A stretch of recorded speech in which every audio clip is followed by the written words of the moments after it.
la la la la mama mama ay la la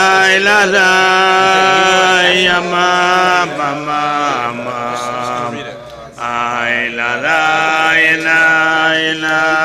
mama mama ay oh mama ya mama ay ya close your eyes ya mama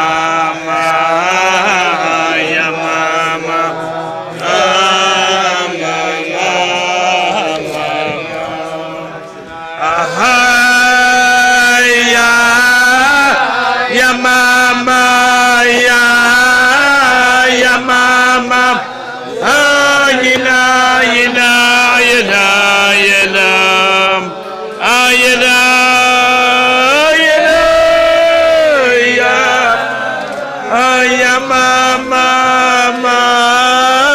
ya mama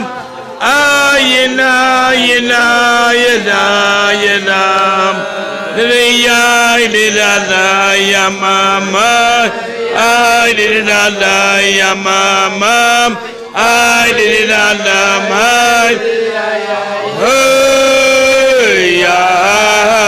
ya mama ya mama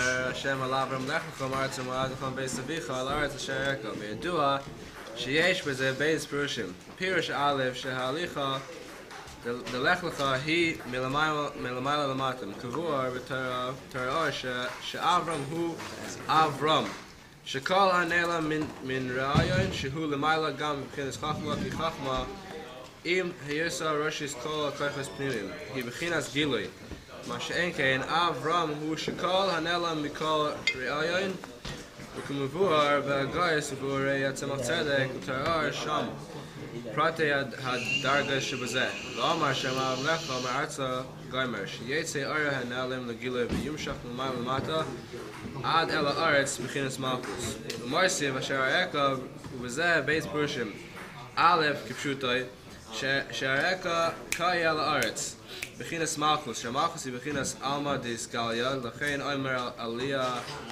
עליה אשר הרקע.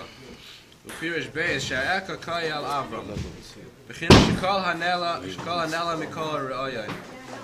אראה וגולה עיסך ועצמך. והיינו דגם שספירס המלכוס אלמה דיסגליה, בפרט כמו שנמשכת בבריאס אילמויס, היא קצה הכי תחתן. ושכל הנעלם מכל הראיון שהוא נעלם גם מאורן העליון הוא קצה הכי עליון.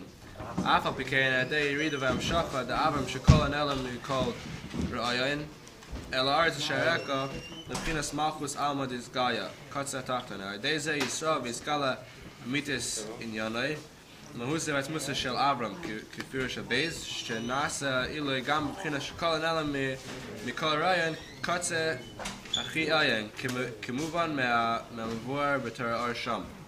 אמן.